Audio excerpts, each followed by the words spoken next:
बेटियों को अपने पास बुलाया और उसने मुस्कुराते हुए कहा, बेटियों, जीवन हमेशा साथ नहीं देता, लेकिन अच्छे संस्कार हमेशा साथ रहते हैं।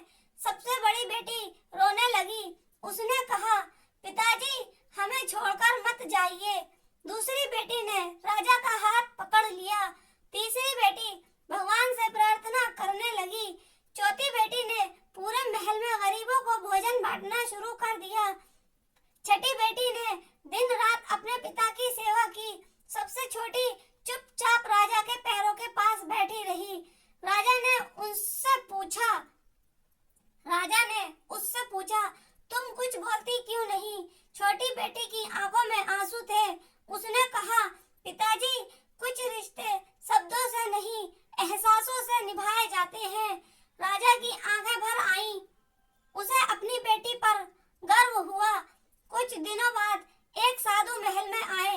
उन्होंने कहा, राजा की बीमारी का एक इलाज है, दुर्लभ जड़ी बूटी से हो सकता है, लेकिन उसे लाना आसान नहीं है। 6 बेटियां तैयार हो गईं।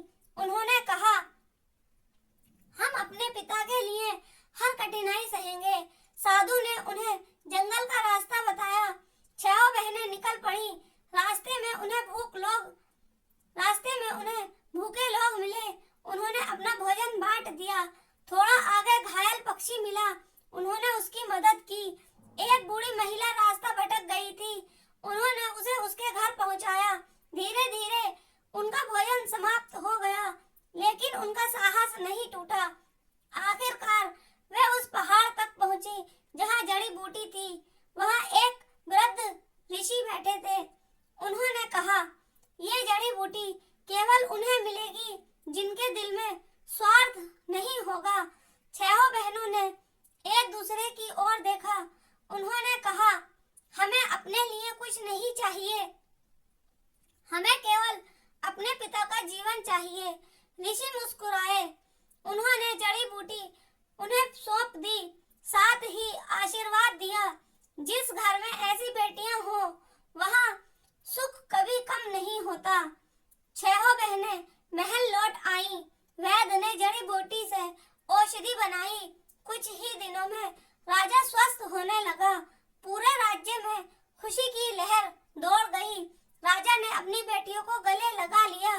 उसने कहा, आज मुझे समझ आया कि मेरी सबसे बड़ी दौलत मेरा राज्य नहीं, मेरी सबसे बड़ी दौलत तुम 6 बेटियां हो।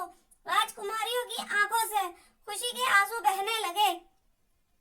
राजा ने पूरे राज्य में घोषणा की, बेटियां किसी से कम नहीं होती, वे परिवार की सबसे बड़ी ताकत होती हैं। उस दिन से राज्य में हर बेटी का सम्मान होने लगा। लोग अपनी बेटियों को पढ़ाने लगे, उन्हें आगे बढ़ाने लगे।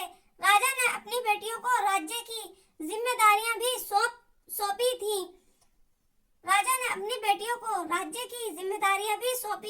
उन्होंने न्याय, दया और ईमानदारी से राज्य चलाने में अपने पिता का साथ दिया। सालों बाद जब राजा वृद्ध हुआ, उसे किसी बात का डर नहीं था, क्योंकि उसे विश्वास था कि उसकी बेटियां उसके सपनों को हमेशा जीवित रखेंगी।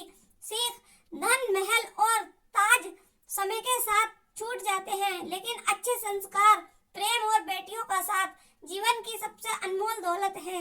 वीडियो अच्छी लगे लाइक करें, चैनल को सब्सक्राइब करें प्लीज।